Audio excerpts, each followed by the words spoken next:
You think this fake little booklet buys you entry into my terminal? Look at you. You don't belong in this line, and you certainly don't belong in this country. That is a diplomatic passport. Touching it is a felony.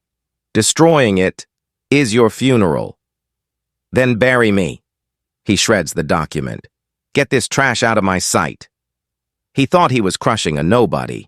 He didn't know he just declared war on the woman who owns his paycheck. The air inside the Ether Airways private terminal at JFK did not smell like luxury. To Nova Steel, it smelled like stagnation. Beneath the polished marble floors and the scent of expensive lilies arranged in oversized vases, there was a rot, a subtle metallic tang of negligence that only someone with a nose for business could detect. Nova adjusted the oversized sunglasses that shielded her eyes. She pulled the collar of her beige trench coat tighter, not because of the chill, but to shrink into herself. Today, she wasn't Nova Steel, the tech mogul who had just quietly acquired a 51% controlling stake in Ether Airways for $4 billion. Today, she was just a passenger in seat 4A. Boarding pass? The voice was a bark, devoid of the hospitality Ether promised in its glossy commercials. Nova looked up. Standing behind the podium of the priority security lane was a man whose uniform strained against a chest puffed up with unearned authority. His name tag read D. Rhodes, Declan Rhodes. He had the kind of face that had settled permanently into a sneer, his eyes scanning the line not for threats, but for victims. "Good morning," Nova said softly, sliding her phone across the scanner. The screen blinked green. First class. Priority access. Declan didn't look at the screen. He looked at her.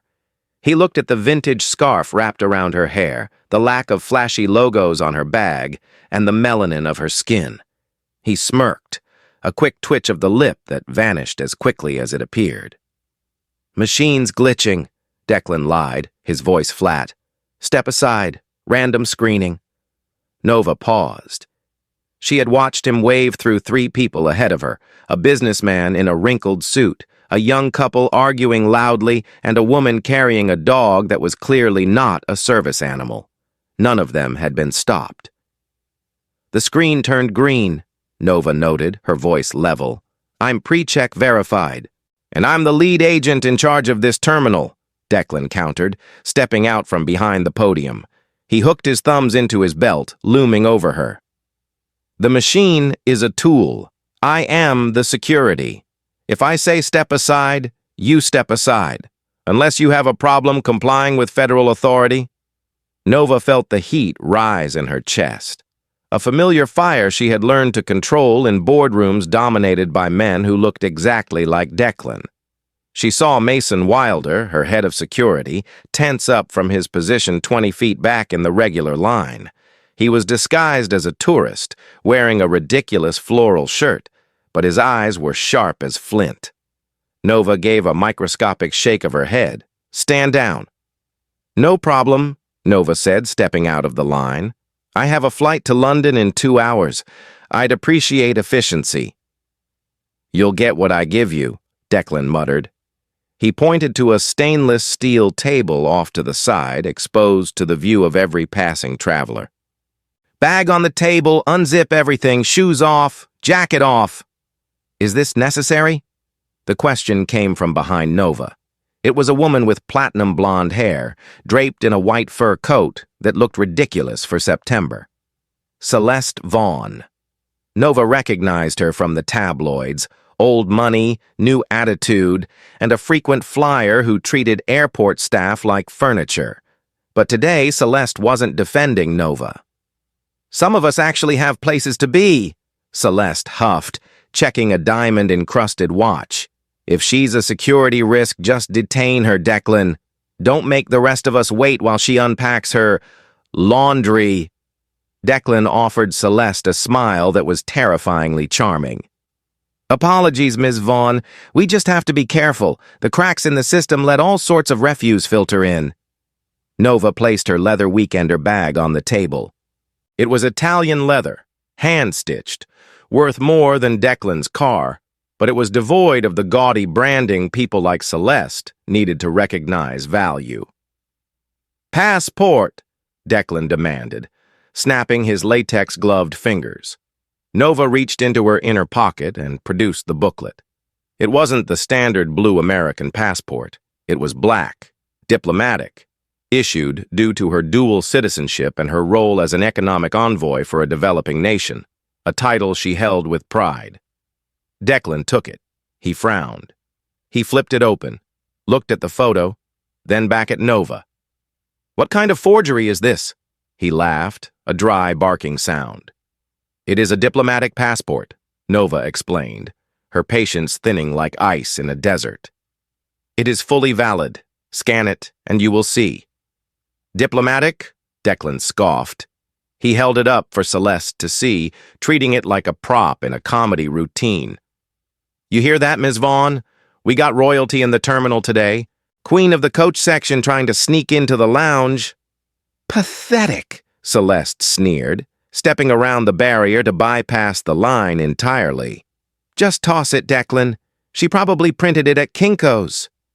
"I advise you to look at the name," Nova said, her voice dropping an octave. It wasn't a request anymore. It was a command. "And I advise you to treat that document with the respect federal law mandates." Declan's eyes narrowed. The playful bully vanished, replaced by something colder. He didn't like being spoken to by people he deemed beneath him. He didn't like the confidence in her stance. He leaned in close, his breath smelling of stale coffee and peppermint. "You don't give advice here," Declan whispered. "You answer questions. And right now, my question is, why shouldn't I have you arrested for presenting a fraudulent government document?" "Call your supervisor," Nova challenged. "Call the Port Authority. Call the CEO of Ether Airways." Declan froze at the mention of the airline.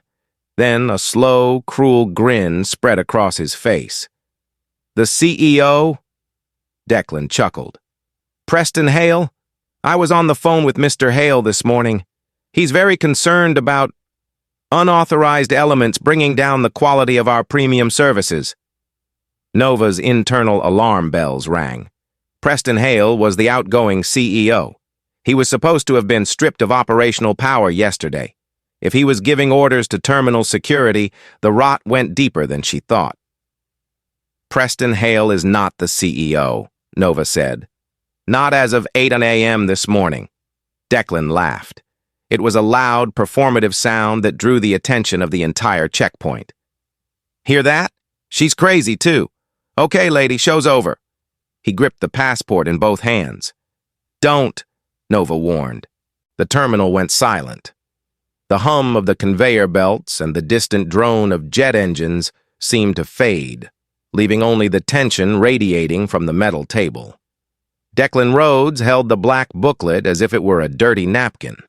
His knuckles were white beneath the latex gloves. This was his arena. This was his kingdom of stanchions and X-ray machines, and in this kingdom, he was God. "You think you can just buy a fancy leather bag, print out a fake ID, and waltz into a billion-dollar terminal?" Declan shouted, playing to the crowd now. "This is national security. We don't play games with fraudsters." "I am Nova Steele," she said, stating her name clearly for the first time. "And if you damage that passport, you are committing a federal offense carrying a minimum sentence of 10 years. That is not a threat, Agent Rhodes. It is a legal fact." "Nova Steele?" Celeste Vaughn cackled from the other side of the checkpoint, where she was putting her shoes back on. "Sounds like a stripper name." "Get her out of here, Declan. I'm tired of looking at her cheap coat." Declan looked at Nova. He saw the defiance in her eyes.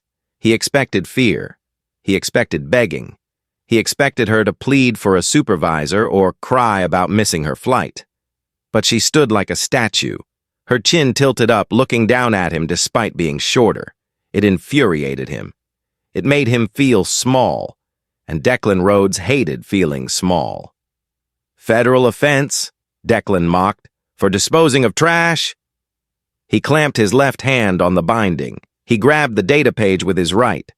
"Last warning," Nova said. Her heart was hammering against her ribs, not from fear, but from the sheer adrenaline of witnessing such brazen stupidity. "Denied!" Declan spat. "Rup!"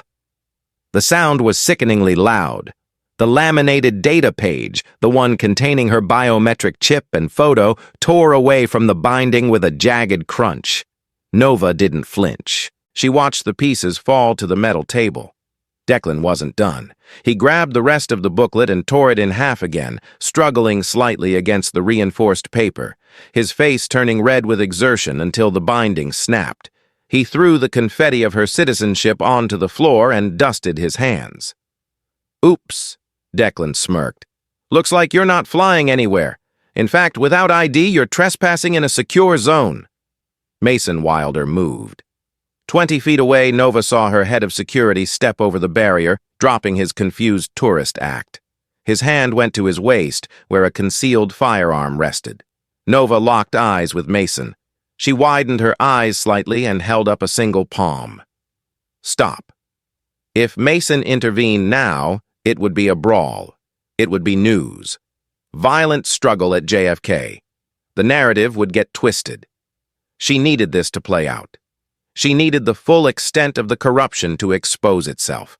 She needed Declan to hang himself with his own rope, and she needed to see who else was holding the other end. Mason stopped.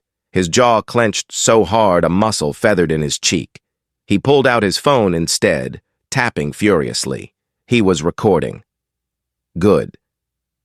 "You have made a grave mistake," Nova said, her voice eerily calm. She looked down at the shredded remains of her identity.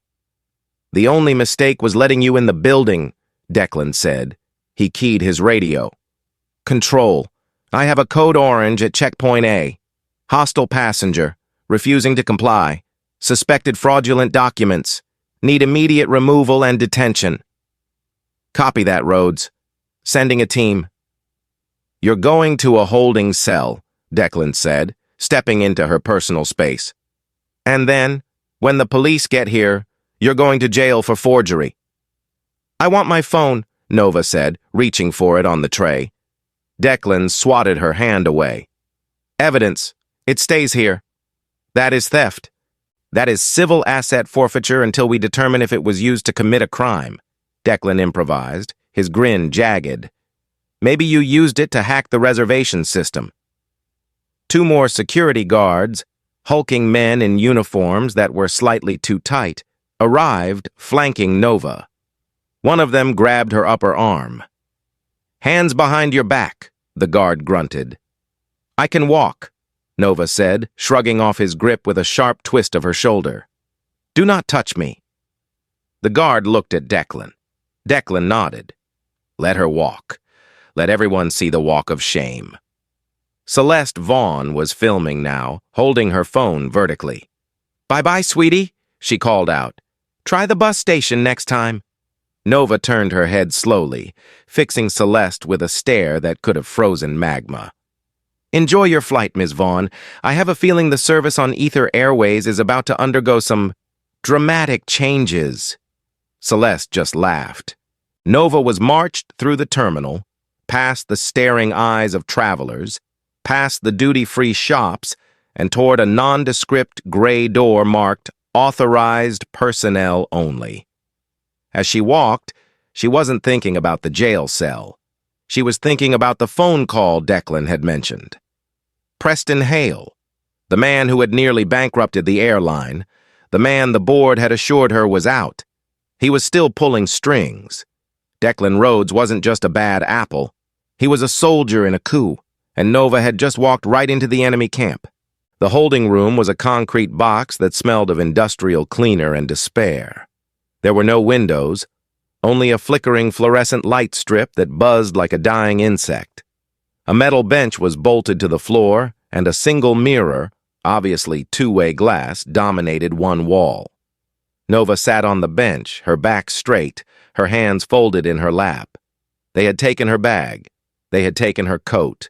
They had taken her phone. She closed her eyes and took a deep breath. Inhale strategy. Exhale panic. She had been in worse situations.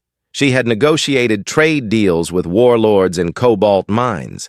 She had stared down hostile takeover bids from sharks on Wall Street.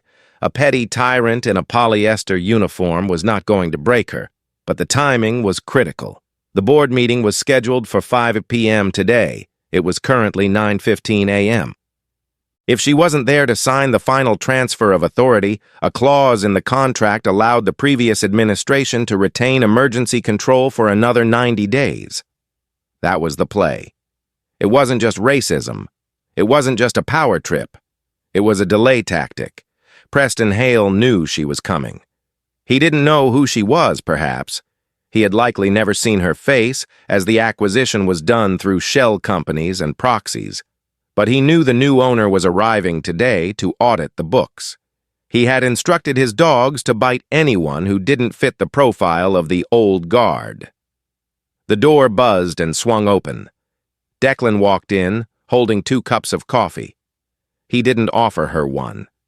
He sat on the edge of the metal table, sipping slowly. "Comfortable?" he asked. "I would like to speak to my lawyer," Nova said. "Phones are down in here. Dead zone," Declan lied. He checked his watch. "Police are delayed. Traffic at the Van Wyck is murder. Looks like it's just you and me for a few hours." "You mentioned Preston Hale," Nova said, shifting the topic. "You work for him?" "Mr. Hale is a visionary," Declan said, his chest swelling. "He understands that security isn't about being nice. It's about keeping the wrong element out. He pays a premium for enhanced discretion." "Enhanced discretion," Nova repeated. "Is that what you call shredding federal documents?" "I call that taking out the trash," Declan snapped. He set the coffee down. "You know, I looked you up. Nova Steele." Name didn't pop on the no-fly list, didn't pop on the criminal database, but it didn't pop on the Forbes list either. So, who are you really? High-end escort? Drug mule? Who paid for that ticket? "I paid for it," Nova said, "and I paid for the plane, and the terminal, and the chair you are sitting on." Declan stared at her for a second, then burst out laughing. "Oh, this is rich. You're delusional. You think you own Ether Airways? I own the holding company, Aurora Zenith, which finalized the acquisition of Ether Airways 48 hours ago," Nova corrected him.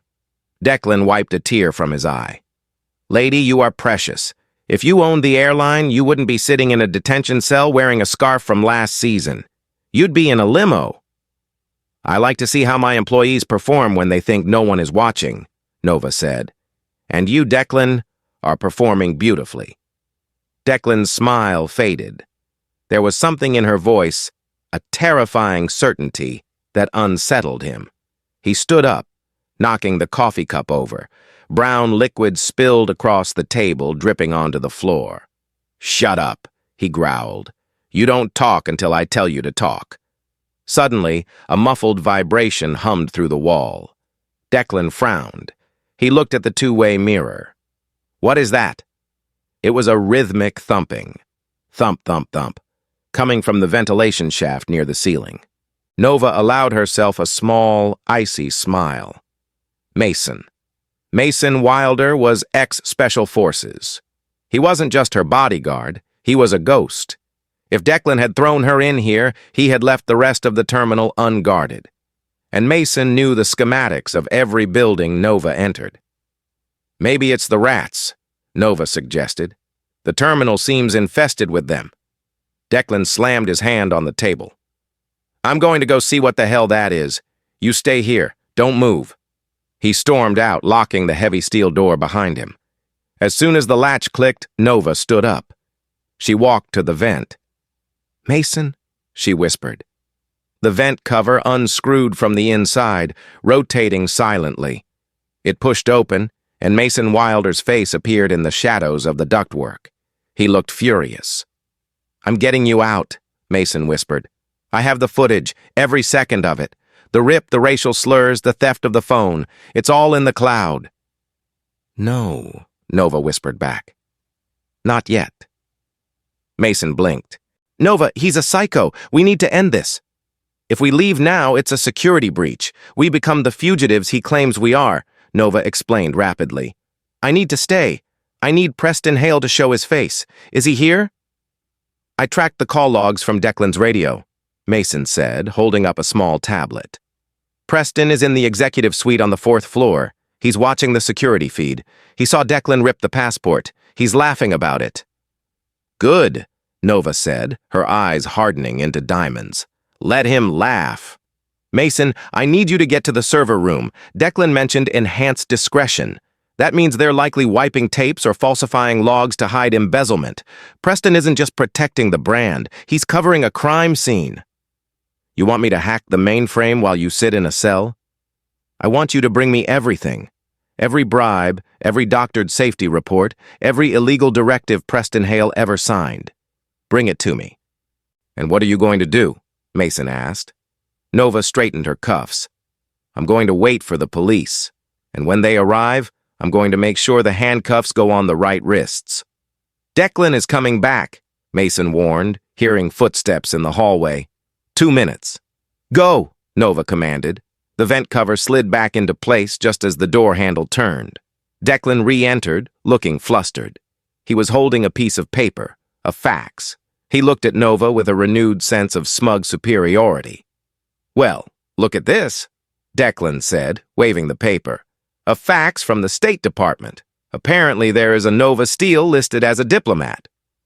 Nova raised an eyebrow. Is that an apology forming on your lips, Mr. Rhodes? No, Declan sneered. Because the fax also says that the passport was reported lost or stolen 3 weeks ago, which means you did steal it. Nova's mind raced. That was impossible. Unless Preston Hale had contacts deep enough to flag her documents internally.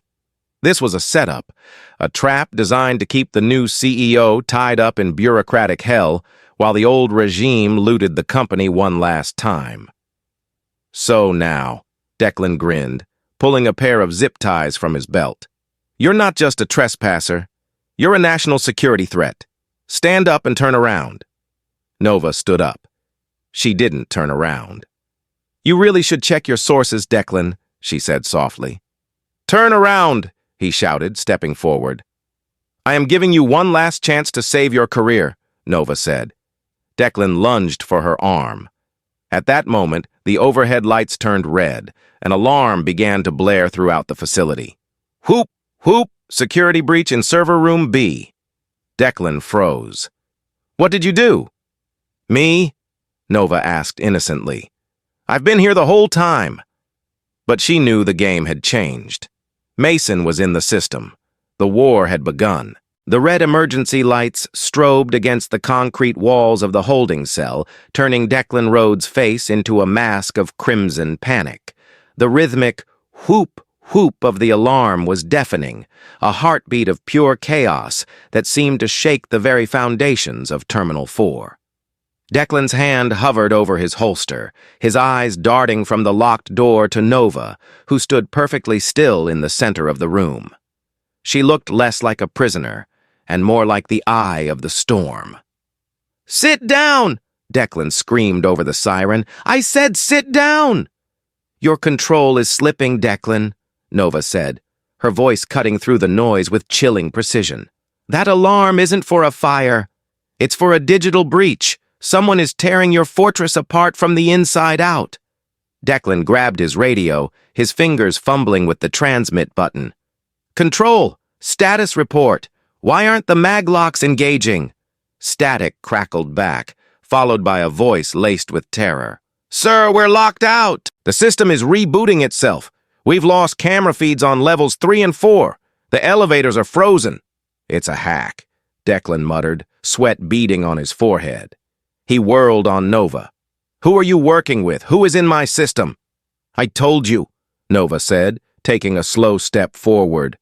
I am the owner, and I am simply rearranging the furniture. The door to the holding cell clicked. It didn't open, it just clicked, the electronic deadbolt disengaging with a heavy thud. Declan backed up against it, using his body weight to keep it shut. He realized with a jolt of horror that the electronic locks weren't failing. They were opening. Every door in the secure wing was unlocking. "You're not going anywhere," Declan hissed. He pulled his taser, the yellow plastic looking like a toy in his shaking hand. "One more step, and you ride the lightning." Nova stopped. She looked at the taser, then up at his eyes. "You think Preston Hale is going to reward you for this? When he finds out you let a security breach happen on the day of the acquisition audit, he won't promote you, Declan. He'll scapegoat you." "Mr. Hale trusts me." "Mr. Hale uses people like tissues," Nova countered.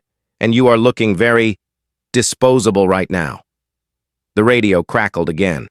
This time the voice was different. It was smooth, arrogant, and irritated. It was Preston Hale. "Rhodes, are you there?" Declan scrambled to answer, nearly dropping the device. "Yes, Mr. Hale, I'm here. I have the intruder detained." "Stop playing cops and robbers, you idiot," Hale's voice sneered, audible even over the alarm. "The board members are stuck in the elevator. The press is asking questions about the sirens. Bring the woman up to the penthouse suite, immediately. I want to see the person responsible for this mess before I hand her over to the FBI." "But, sir..." "Bring her to me. Use the service stairs if you have to. And Rhodes? If she so much as scratches the paint on the wall on the way up, you're fired." The line went dead. Declan lowered the radio slowly. He looked at Nova, who offered him a dry, humorless smile. "The penthouse," Nova mused. "How fitting. Shall we?" Declan holstered the taser, realizing he had no choice. He grabbed Nova's arm, rougher than necessary, trying to reclaim some shred of dominance. "Move, and if you try anything, I'll break your wrist." "Lead the way," Nova said. They exited the holding cell into a corridor that was utter bedlam. Security guards were running aimlessly, shouting into dead radios. The overhead monitors, usually displaying flight times, were flashing a single image. A stylized 8-bit chess piece. A queen. Nova suppressed a grin. Mason was having fun. They reached the service stairwell. It was a grueling climb to the 4th floor, the executive level. Declan was panting by the second flight, his heavy tactical vest weighing him down. Nova climbed effortlessly, her breathing steady, her mind racing ahead. Preston Hale wanted to see her. He wanted to intimidate the glitch in his system. He didn't realize he was inviting the executioner to the scaffold. As they reached the heavy fire door on the 4th floor, Declan paused to catch his breath. He glared at her. "Don't think this changes anything. You're walking into the lion's den. Mr. Hale eats people like you for breakfast." "I'm not hungry," Nova whispered. Declan shoved the door open. The transition was jarring. The service stairwell had been concrete and fluorescent lights. The executive suite was mahogany, plush carpet, and silence. The soundproofing here was so expensive that the alarms downstairs were just a distant hum. Standing in the center of the room, flanked by 2 armed private contractors who looked far more professional than Declan, was a woman. She was tall, with sharp features and hair pulled back into a severe bun. She wore a charcoal suit that cost more than Nova's car. She was holding a tablet, her knuckles white. Delilah Crane, the chief financial officer, the woman Nova's dossier identified as the only person on the board with a conscience, or at least a healthy fear of prison. Delilah looked up as Declan shoved Nova into the room. Her eyes widened slightly as she took in Nova's appearance, the missing coat, the disheveled scarf, the calm defiance. "This is the threat?" Delilah asked, her voice trembling slightly. "A passenger?" "She's a hacker," Declan spat, pushing Nova toward a leather chair but not letting her sit. "She rigged the system. Mr. Hale wants her." "Mr. Hale is occupied," Delilah said, glancing toward the double doors at the end of the suite. "He's shredding documents." Nova's ears pricked up. Shredding documents. "Delilah Crane," Nova said. Delilah froze. "How do you know my name?" "I know that you signed the Q3 financial report under duress," Nova said rapidly, ignoring Declan's hand tightening on her shoulder. I know that you tried to flag the pension fund withdrawal last week, but Hale overrode you. I know you're terrified. Shut her up, Declan shouted, shaking Nova. Let her speak, Delilah whispered. I can save you, Nova said, locking eyes with the CFO. But only if you stop being a bystander. Hale is going to burn this company to the ground and leave you holding the matches. Who are you? Delilah breathed. Before Nova could answer, the double doors swung open. Preston Hale did not look like a man under siege. He looked like a man who was annoyed that his golf game had been interrupted. He was in his late 50s, tanned to an unnatural shade of bronze, wearing a suit that shimmered under the chandelier light. He held a crystal tumbler of scotch in one hand and a lit cigar in the other. He exuded the specific toxicity of a man who has never been told no in his entire life.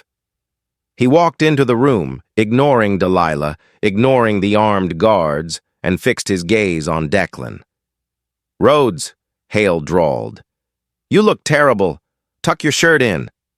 Sir, the elevators— I know, it's a mess. We'll blame it on a cyber-terrorist attack. Good for the insurance claim. Hale waved his hand dismissively. He finally looked at Nova. He took a sip of scotch, swishing it around his mouth before swallowing. He looked her up and down, his eyes devoid of humanity. He didn't see a person. He saw a variable in an equation.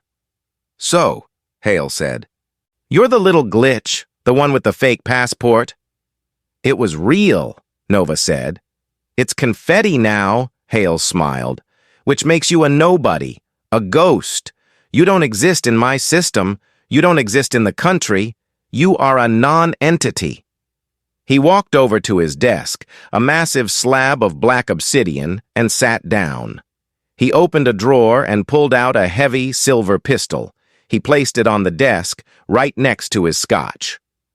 Mr. Hale, Delilah gasped.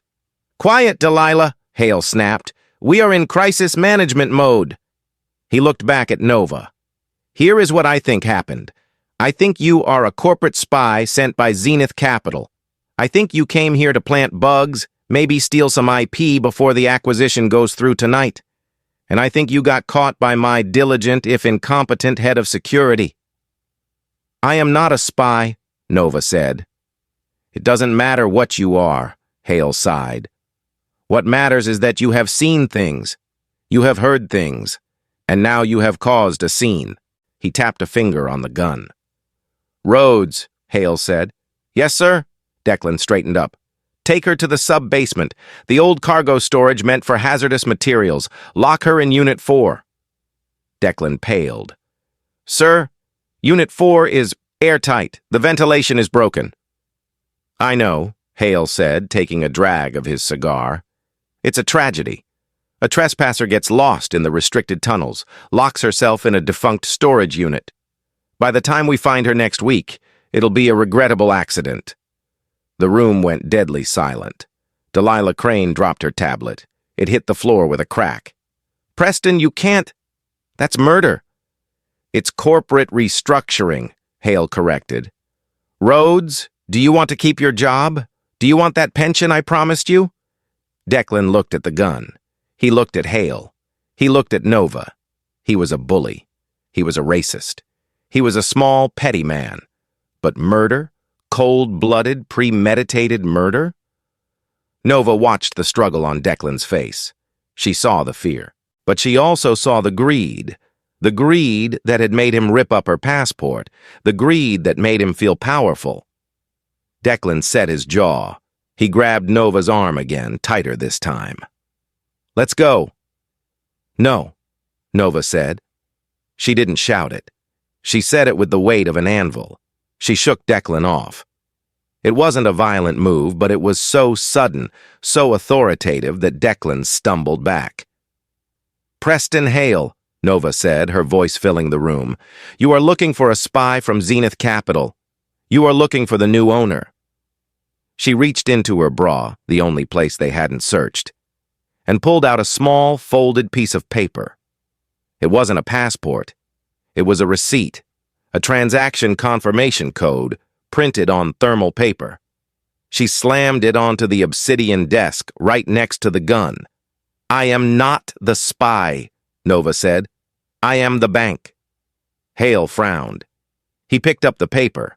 His eyes scanned the code. "This," Hale squinted. "This is the transfer confirmation for the liquidity injection. $4 billion. Authorized by the biometric signature of the CEO of Aurora Zenith," Nova said. "Me." Hale looked up. The color drained from his bronze face, leaving him a sickly yellow. "You," Hale stammered. "You're Steele?" "I am Nova Steele," she confirmed.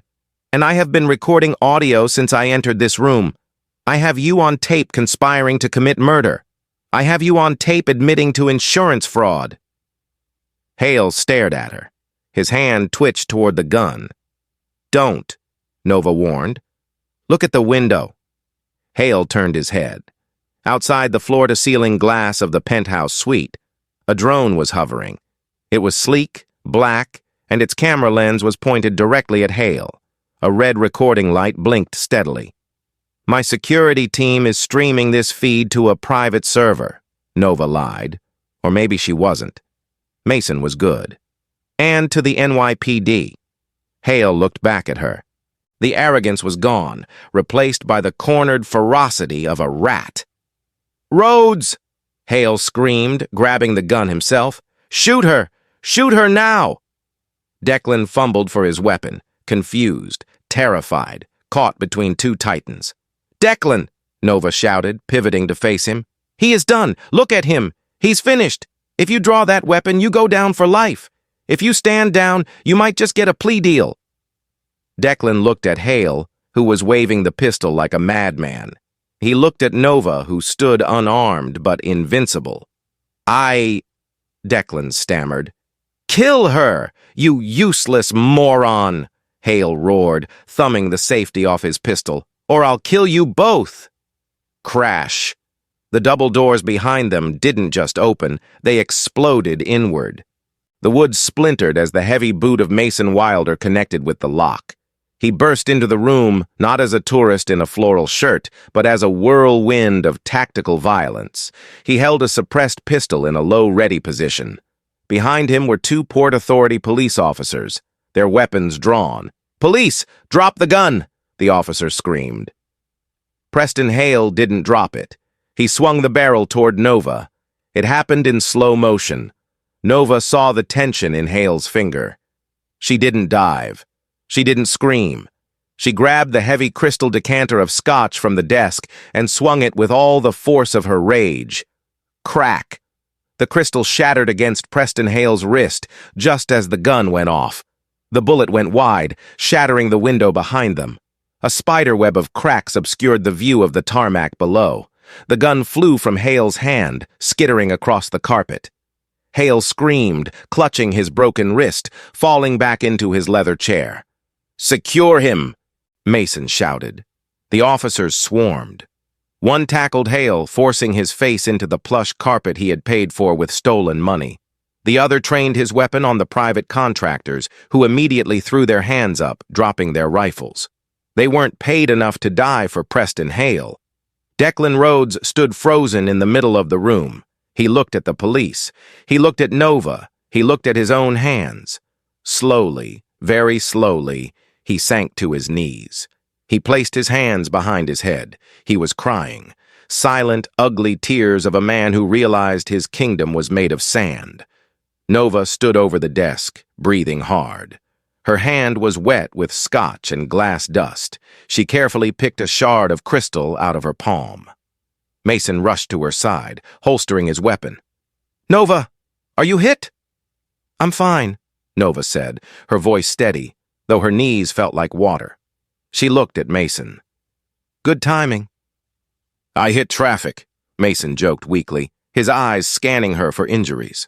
Delilah Crane was pressed against the wall, shaking. Nova walked over to her. "Ms. Crane," Nova said softly. Delilah flinched. I didn't know. I swear. I didn't know he would go that far." "But you knew about the money," Nova said. "You knew about the theft." I tried to stop it, Delilah sobbed. He threatened my family. He said he'd ruin me. You have a choice right now, Nova said. The police are going to ask for a statement. You can be a co-conspirator, or you can be a witness. Tell them everything. The accounts, the bribes, the security directives, everything. Delilah nodded frantically. I will. I'll tell them everything. Nova turned back to the center of the room. The police were hauling Preston Hale to his feet. His expensive suit was ruined, stained with scotch and carpet fibers. He looked at Nova with pure, unadulterated hatred. You haven't won, Hale spat, grimacing in pain. The board is loyal to me. The contracts are signed. You can't just walk in here and take my company. Nova walked up to him. She was inches from his face. I don't just own the company, Preston, she whispered. I own the debt. I bought your personal debt from the Cayman Holdings yesterday morning. I own your house. I own your yacht. I own the shirt on your back. Hale's eyes went wide. The realization hit him harder than the decanter had. He wasn't just going to prison. He was going to be poor. Get him out of here, Nova said to the officers. As they dragged Hale out, kicking and screaming obscenities, Nova turned her gaze to Declan Rhodes. He was still on his knees. He wouldn't look at her. And him? The second officer asked, gesturing to Declan. Nova looked at the man who had ripped up her identity, the man who had sneered at her heritage, the man who had been willing to throw her into an airtight box to die. He is not my employee, Nova said coldly. He is a criminal suspect. Process him. Wait, Declan pleaded, looking up, snot running down his nose. Miss Steele, please! I was just following orders. I have a family. You had a choice, Declan, Nova said. Every time you opened your mouth, you had a choice. You chose to be a tyrant because it felt good. Now you can choose to remain silent. She turned her back on him. Mason, she said, my bag. Mason walked over to the corner where Declan had dumped her leather weekender bag. He picked it up and handed it to her. What now? Mason asked. Nova looked around the wrecked office. The shattered window, the spilled alcohol, the smell of gunpowder and fear. Now, Nova said, we have a board meeting. I believe I have a company to save. She walked toward the door, but stopped. She looked back at Delilah. Ms. Crane, do you have a spare blazer? I seem to have lost my coat. Delilah scrambled to grab her own jacket from a chair and handed it to Nova. Here, take it. Nova slipped it on. It was a perfect fit. She adjusted the lapels, smoothed her hair, and put her sunglasses back on. How do I look? She asked Mason. Mason grinned. Like a boss. Good, Nova said. Let's go fire the board. The boardroom of Ether Airways was a sanctuary of silence, insulated from the chaos erupting 4 floors below. It was 5:05 p.m. The heavy oak table, long enough to seat 20, was occupied by 12 men and women who represented the old guard of the aviation industry. They checked their watches, they whispered, they tapped their expensive pens on leather-bound notebooks. They were waiting for Preston Hale. They were waiting to sign the golden parachutes that would allow them to exit the company with millions before the new ownership, whoever they were, realized the pension fund was empty. The double doors swung open. The conversation stopped. 12 heads turned, expecting the brash, cigar-smoking silhouette of Preston Hale. Instead, they saw a woman. She was wearing a slightly oversized, sharp charcoal blazer that didn't quite match her pants, and a vintage silk scarf. She wore sunglasses, which she slowly removed as she stepped into the room. Behind her walked a man who looked like he had just come from a war zone, his floral shirt stained with dust, his eyes scanning the room for threats. Behind him, a terrified Delilah Crane clutched a stack of files to her chest. "Who are you?" asked Marcus Thorne, the chairman of the board. He was a man whose neck spilled over his collar, his face permanently flushed with the indignation of the wealthy. "This is a closed session. Where is Preston?" Nova Steele didn't answer. She walked to the head of the table, Preston Hale's seat. "You can't sit there," Thorne sputtered, standing up. "Security! Where is security?" "Security is currently being processed by the Port Authority Police," Nova said. Her voice was calm, carrying the acoustic weight of the room without effort. She pulled the heavy leather chair out and sat down. She placed her hands on the table. "My name is Nova Steele," she said, "and as of 8 a.m. yesterday, I am the majority shareholder of this airline. I suggest you sit down, Mr. Thorne." A ripple of nervous laughter went through the room. "Steele?" Thorne scoffed, though he remained standing. "Aurora Zenith Capital. We were told the buyer was a consortium of European investors. You don't look like a European investor." "I look like a passenger," Nova corrected him. "Specifically, the kind of passenger this board has spent the last decade exploiting, ignoring, and overcharging." She gestured to Delilah. "The files, please." Delilah Crane stepped forward, her hands shaking. She placed a thick dossier in front of each board member. "What is this?" asked a woman with pearls and a sour expression. "That," Nova said, "is your severance package." Thorne opened the folder. He blinked. He turned the page. His face went from red to a ghostly white. This isn't a severance package," Thorne stammered. These are transcripts. Emails." "Page 4, Nova directed. "An email from you, Mr. Thorne, to Preston Hale, dated 3 months ago. Subject, the pension problem. In it, you suggest shifting the maintenance budget to cover the executive bonus pool, citing that, quote, the planes can fly on a wing and a prayer, but we can't fly without our dividends." The room went deathly silent. "Page 7, Nova continued, looking at the woman with the pearls. "Mrs. Galloway, a memo regarding customer complaints about racial profiling. You wrote, delete them. It's not a bug, it's a feature. Keeps the riffraff out of first class." Mrs. Galloway snapped the folder shut, her hands trembling. Nova leaned forward. "I walked into this building today to audit the culture of this company. I expected negligence. I found criminality. I found a CEO willing to murder to cover his tracks, and a board that cheered him on from the sidelines as long as the stock price held." "You can't prove we knew about the violence," Thorne said, finding his voice again. "Hale was a rogue agent. We are innocent fiduciaries." "Delilah," Nova said softly. Delilah Crane took a deep breath. She looked at the people she had feared for years. "I have given Ms. Steele the unredacted ledgers, the ones you made me hide in the Cayman server. Every bribe, every cover-up, every safety violation you authorized. It's all there." Thorne slammed his hand on the table. "You traitorous little—" "You're fired," Nova said. Thorne froze. "Excuse me? You can't fire the board. We have bylaws. We have contracts. We have tenure." "I don't just have the shares, Marcus," Nova said, her voice dropping to a terrifying whisper. "I have the press. Right now, outside this building, the news is breaking about Preston Hale's arrest. In about 10 minutes, they are going to ask who enabled him."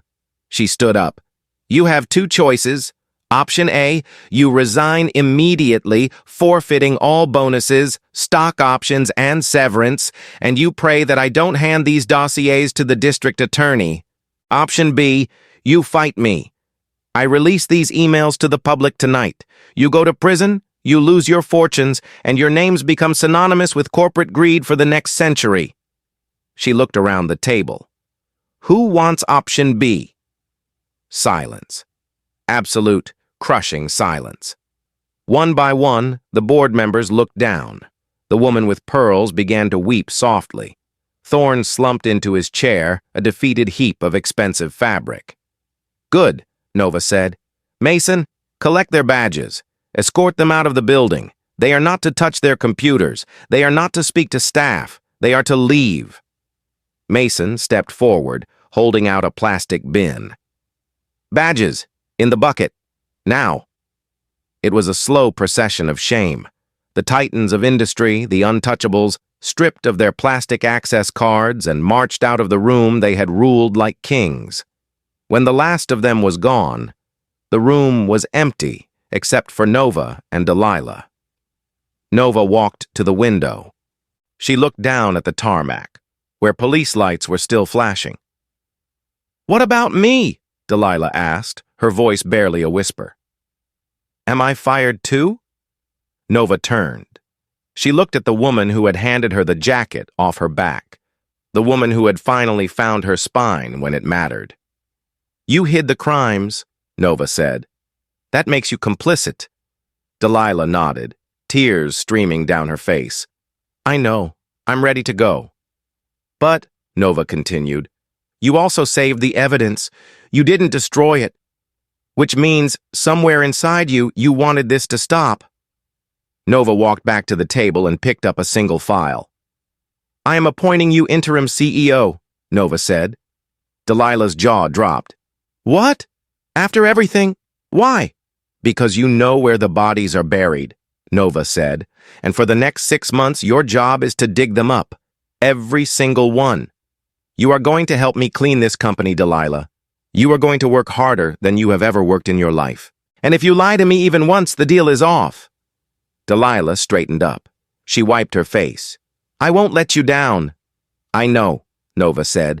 "Now get me a coffee, a real one. And then, call the architects. We have a terminal to redesign. Karma does not always arrive instantly. Sometimes it is a slow burn. But for Declan Rhodes and Preston Hale, it arrived with the crushing weight of a collapsing star. 3 months had passed since the incident at JFK. The trial of Preston Hale was the media event of the year. The footage Mason had captured, the attempted shooting, the conspiracy to commit murder, the rant about shredding people, was played on loop on every news station from Tokyo to Toronto. Hale's defense team tried to plead insanity. They tried to plead entrapment. But the sheer volume of evidence Delilah Crane provided was insurmountable. Hale was sentenced to 25 years in federal prison for fraud, embezzlement, and attempted murder. His assets were seized to pay back the pension fund he had raided. His yacht, the Gilded Wing, was sold at auction. Nova bought it, stripped it for parts, and donated the proceeds to a charity that helped low-income families obtain passports. But for Declan Rhodes, the punishment was more personal. He sat in a small courtroom in Queens, wearing an orange jumpsuit that was 2 sizes too big. He looked smaller than Nova remembered. The sneer was gone. The puffed-up chest was deflated. He had taken a plea deal to avoid the conspiracy to murder charge, testifying against Hale, but he still faced charges for civil rights violations, destruction of federal property, and assault. Nova sat in the back row. She didn't have to be there, but she needed to see it finished. "Mr. Rhodes," the judge said, looking over her spectacles, "you held a position of trust. You were the first face people saw when they entered this country, or when they tried to leave it, and you used that trust to terrorize, to belittle, and to destroy." "I was just doing my job," Declan mumbled, the old excuse falling flat. "No," the judge corrected. "You were feeding your ego. You destroyed Ms. Steele's passport, not because it was fake, but because you couldn't stand the idea that a woman who looked like her could have more power than a man like you." Declan looked back. He saw his wife crying in the gallery. He saw his son looking at the floor, ashamed. And then he saw Nova. She wasn't smiling. She wasn't gloating. She just watched him with a pitying neutrality. "I sentence you to 5 years, the judge said, "and a lifetime ban from holding any position in security or law enforcement." As the bailiff led him away, Declan paused near Nova. "I didn't know," he whispered. "I didn't know who you were."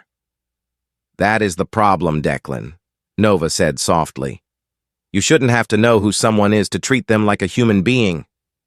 He was led away, the door clicking shut behind him, a sound not unlike the passport tearing, but this time it was the sound of justice. Outside the courthouse, the press was waiting. Miss Steele! Miss Steele! The reporter shouted. Is it true you're rebranding the airline? Is it true you're getting rid of first class? Nova stepped up to the microphones. She wore a new coat, a vibrant red trench that signaled a new dawn. We are not getting rid of first class, Nova said, smiling for the cameras. We are getting rid of second class. Starting today, Ether Airways is dead. We are launching Horizon Air. And at Horizon, dignity is included in the price of the ticket. 1 year later. The air inside the new Horizon Air terminal at JFK did not smell like stagnation. It smelled of fresh coffee, ozone, and possibility. The marble floors were still there, but the barriers were gone. The glass walls that had separated the elites from the economy passengers had been removed. The lighting was warm, natural, streaming in through skylights that had been cleaned for the first time in a decade. Nova walked through the terminal. She wasn't undercover this time. She was dressed in a simple business suit, her ID badge clipped to her lapel. Nova Steele, CEO. She stopped at the security checkpoint, Checkpoint A, where it had all happened. The metal tables were gone, replaced by advanced scanners that didn't require passengers to unpack their lives. The staff was new, diverse, smiling. They had been trained not just in threat detection, but in de-escalation and customer service. Nova watched a young agent, a woman with a hijab, helping an elderly man who was confused about his boarding pass. It's okay, sir, the agent said, her voice patient. Take your time. We have plenty of time. The man smiled, his anxiety melting away. Thank you. You're very kind. Nova felt a lump in her throat. It was such a small thing, a moment of kindness, but it was the foundation of everything she had built. Looks different, doesn't it? Nova turned. Mason Wilder was standing there. He was wearing a suit now, tailored, looking every bit the head of global security, but he still had that mischievous glint in his eye. It feels different, Nova said. It feels light. Stock is up 40%, Mason noted. Turns out, treating people well is a profitable business model. Who knew? We knew, Nova said. They walked together toward the gate. A massive mural had been painted on the wall where the old priority access sign used to hang. It was a mosaic of faces. Passengers from every country, every background, every walk of life. And in the center, subtly worked into the design, was an image of a black passport with golden wings. You going somewhere? Mason asked. London, Nova said. I have a meeting with the transport minister, and I missed my flight last year. Mason laughed. Need a security escort? I hear the TSA agents can be tough. I think I can handle it. Nova smiled. She approached the gate. The agent scanning tickets looked up. It was a young man, nervous, new on the job. Boarding pass, please? He asked. Nova pulled out her phone. She also pulled out her new passport, pristine, valid, and untorn. The agent scanned it. The machine beeped green. Miss Steele, the agent said, his eyes widening as he read the name. The CEO? Oh, wow. Welcome aboard. Would you like to board first? Nova looked at the line of people behind her. A mother with a crying baby, a student with a heavy backpack, an old couple holding hands. No, Nova said. I'll wait my turn. Let the family with the baby go first. The agent smiled. Yes, ma'am. Nova stepped aside. She watched the passengers file past her. She watched them walk down the jet bridge, not as cattle but as guests. She looked out the window at the silver plane waiting on the tarmac. The tail fin no longer bore the jagged lightning bolt of ether. It bore a sunrise. She had lost a passport. She had been humiliated. She had been threatened. But she had stripped the rot from the walls and built a castle where everyone was welcome. Nova Steele took a deep breath, adjusted her bag, and joined the line. She was just a passenger in seat 4A, and that was exactly who she wanted to be. They told me I didn't belong. They told me my identity was trash. They tried to put me in a box to keep me small. But power isn't about the badge on your chest or the price of your ticket. Power is what you do when they think you're powerless. I bought the airline not for the planes, but for the people inside them, because dignity is the one thing you don't check at the gate. If you see injustice, don't just record it. Rewrite the rules. This story had a happy ending, but the real world needs more agents of change. If you believe in standing up to bullies, hit that like button. Share this story to remind the world that you never judge a book or a passport by its cover. And subscribe for more stories where karma flies first class. I'm Nova Steele. Safe travels.